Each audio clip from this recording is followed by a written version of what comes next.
Hey everybody, welcome back to Keeping It Real with Marilyn and Steve. In my latest video for the Freeze Dry February collab, I'm going to be breaking down the prepper protocol for freeze drying whole milk. Now today we're going to be moving past the just for fun snacks and getting into serious 20-year shelf life security.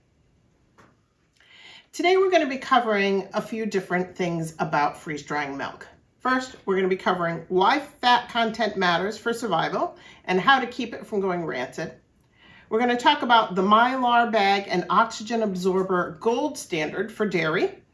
And I'm going to talk about my Rehydration cheat sheet that I'll make available for you for everything from coffee creamers to baking.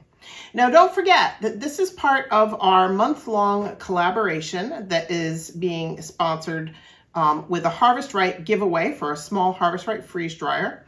Thank you to Angela at the Inquisitive Farm Wife for setting up this collab.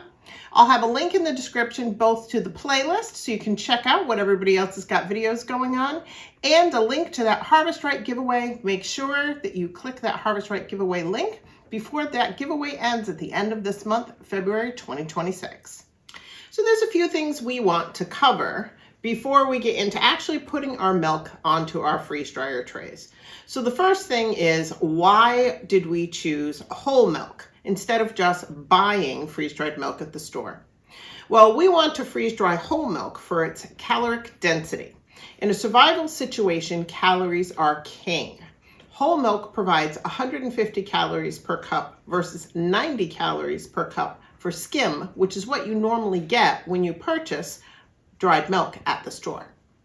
Another reason we're choosing to freeze dry whole milk is because essential fats are harder to store for long term than carbs or fruits or vegetables.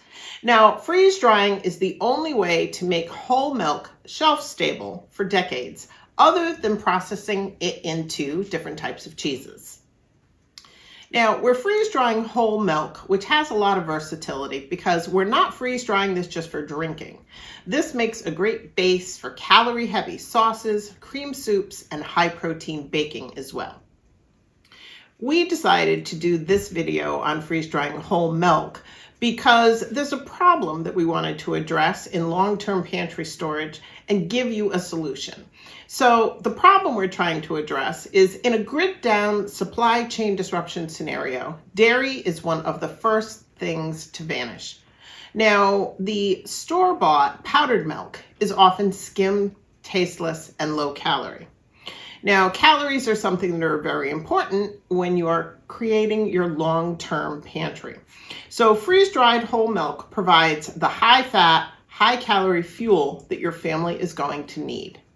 Now, being part of the Freeze Dry February collaboration, building a deep pantry that actually tastes good is important, and that's what we want to address with this video. The important things to think about when you're doing anything that's liquid, like our milk, is when you fill your trays, you need to be able to either get them directly into the freeze dryer or into a freezer so that they can pre-freeze before you put them into your freeze dryer if you're trying to reduce a little bit of your freeze dryer time. Now, I'm going to be completely honest. If I were to pour this milk onto this tray and try to walk it to my freezer, I know I would make a mess. So a quick tip for anybody who's doing anything with liquid is there are two great options that you have. One is to take your trays right to your freeze dryer, put your tray halfway in, and then pour your milk into the tray and slowly slide it into your freeze dryer when you have it to the height that you want. Your other option is to set the tray in your freezer, pour in the milk, put on your cover, put the next tray on top of that, fill it, and do that until you have as many trays full as you're planning to freeze dry. My plan is to set these in my freezer, pour the milk on them in the freezer, put the cover on, and then go through that process until I have all 5 of my trays filled. So I'm going to get that done, and then I'll be back with you to get these in the freeze dryer when they're ready. A very important thing that I wanted to mention is to make sure that everything is super clean for this type of a process. Now, if you have any bacteria on your trays when you fill them with your milk, then you're going to have a problem with that bacteria transferring into your freeze-dried milk, and then that shortening the shelf life of your end product. So we did about 1.5 gallons of whole milk on our trays because I've got a 5-tray freeze dryer. And I was able to get those into the freezer, but I had to use something in between my trays so that I could stack them, and that's fine. It doesn't hurt. As long as your trays stay level in the freezer, you're going to be good to go. Well, we've got these ready to go into our freeze dryer. Now, these have only been in the freezer about 4.5 hours or so while we were out clearing snow. We just had another blizzard with 2 feet of snow, so it's been kind of busy around here.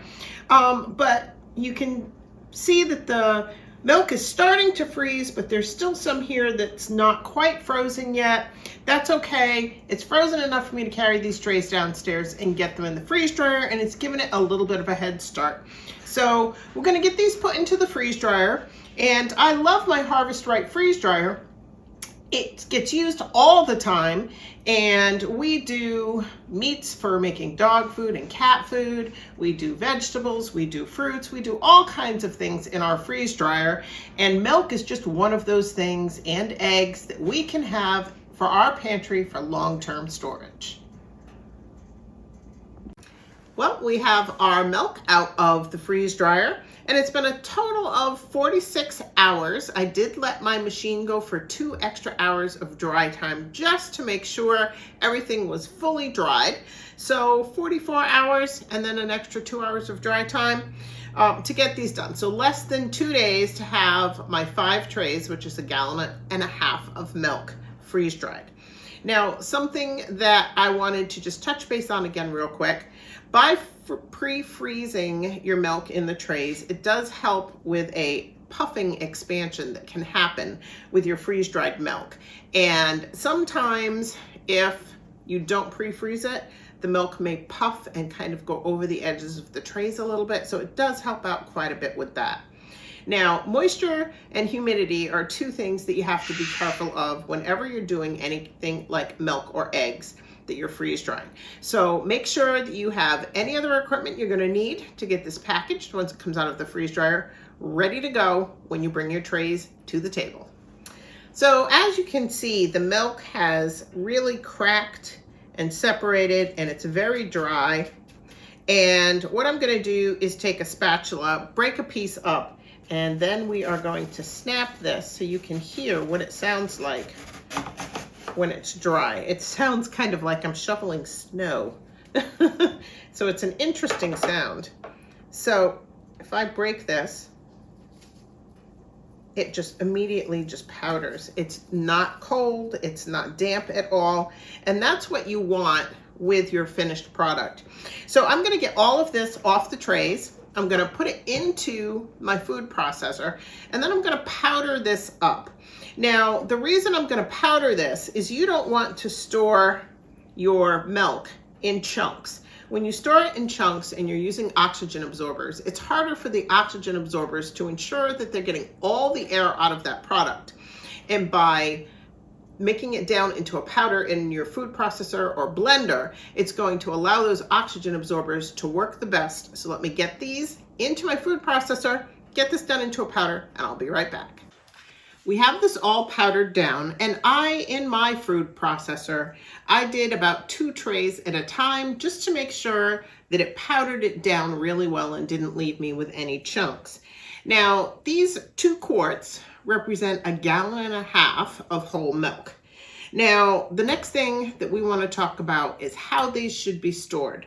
You can store them in glass, but I'm not going to. So let's see how I'm going to do it and what else we need to make sure that we do to give these the best shelf life possible. So now that we're ready to put these away for long-term storage, like I said, you can use jars and you can put oxygen absorbers in your jars. But because I'm planning on doing this for long-term storage, I'm going to be using my nice heavy Harvest Right Mylar bags. If you have somewhere else you get your Mylar bags from, that's fine. Just make sure they're nice, heavy, durable Mylar bags. Now for your oxygen absorbers, it's recommended 300 to 500 cc's per gallon of milk. I'm going to be using two 300 cc oxygen absorbers with my 1.5 gallons, so that should easily take care of that. Now to store this, all you have to do is open your bag, and I label mine before I put my stuff in because it's so much easier to do it that way.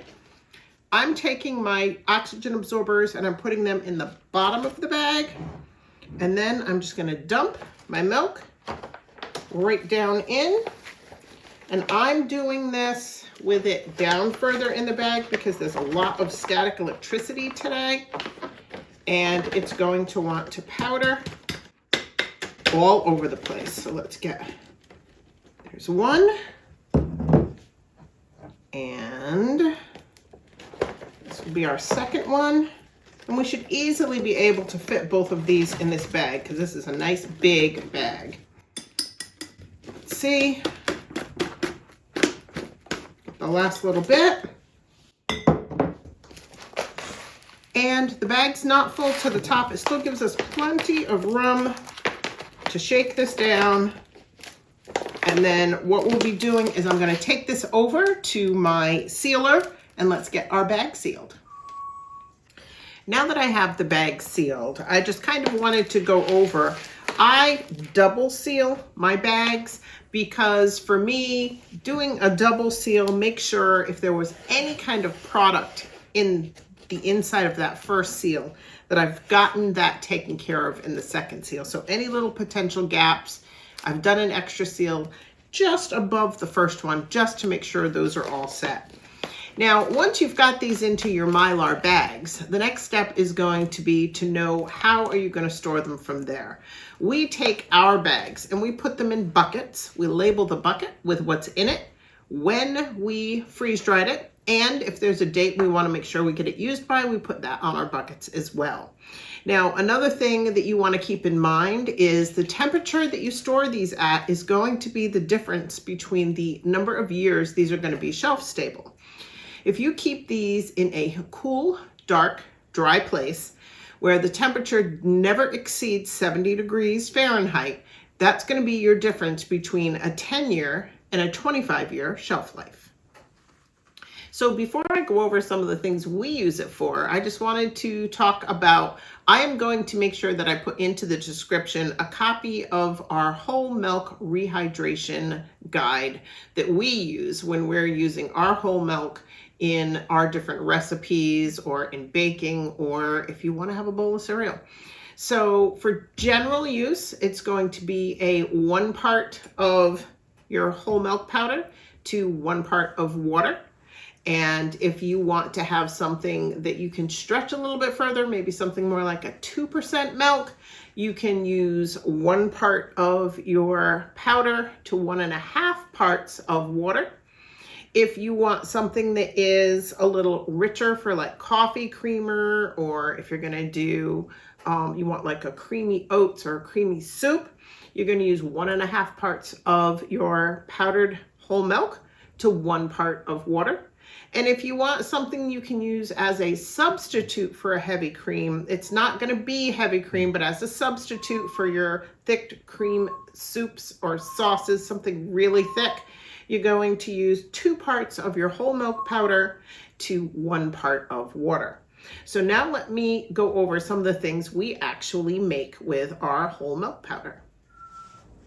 Now for the fun part of freeze drying milk is actually using it. We've made videos on how we make yogurt with freeze-dried whole milk, and we've used this when we did our one of our friendship bread starters. We used some of our powdered whole milk. There's a lot of different ways you can use it. We use it a lot during our January no spend challenge when we can't get to the store to buy fresh milk.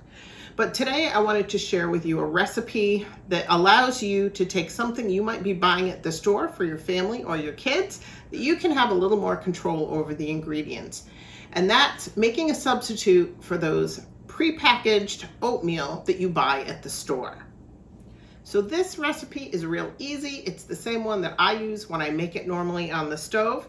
I'm going to use 1/4 cup of quick oats. I'm going to use the equivalent for 3/4 of a cup of milk, and I normally use whole milk, so I'm going to use 3/4 of a cup of the powdered milk.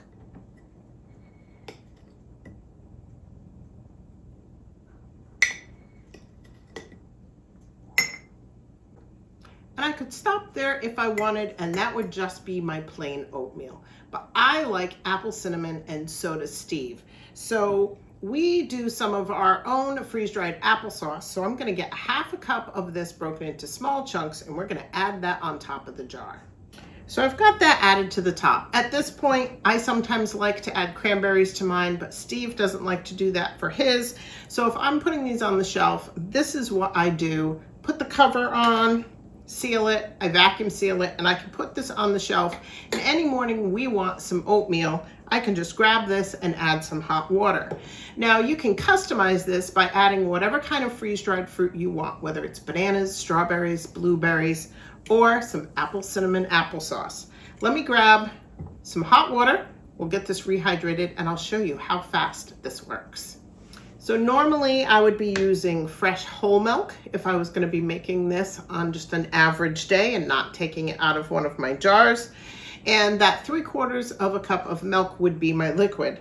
So I need to rehydrate my milk, but I also need to make sure that there's enough liquid in there to also rehydrate my applesauce and take care of that oatmeal. So I've got about a cup of hot water here, and I'm just going to pour it right into my jar. In we go. And now all I have to do, whoop, spill this a little bit, is give this a quick stir. You can see it bubbling as it gets through everything.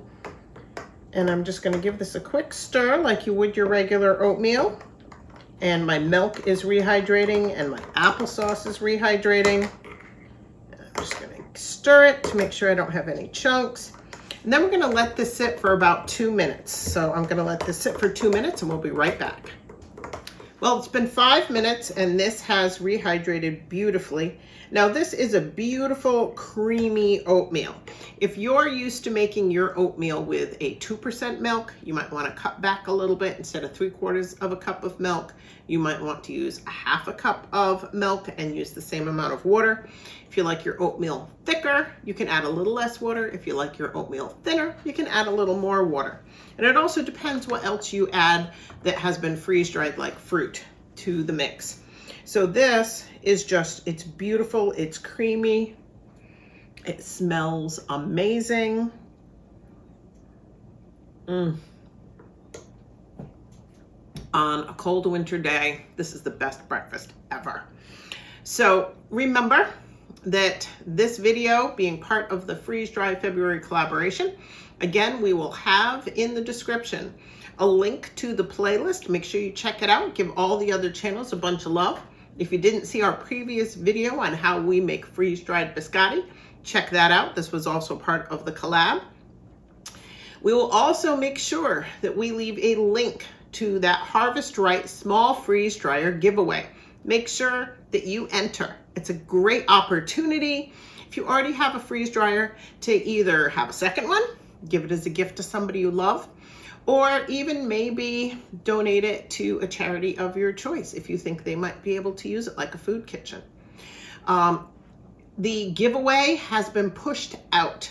It's not going to happen the last day of February. It's going to be March 2nd at 6 p.m. Central Standard Time on the Inquisitive Farm Wives channel. So make sure that you check that out. Again, there's been other giveaways during this time. Make sure you give a lot of love to everybody else who's part of this collab. And make sure you let us know, how do you use your powdered milk if you use it? If you hate powdered milk, let us know why. Maybe trying to make some of your own will change your mind on that. And until next time, everybody, take care.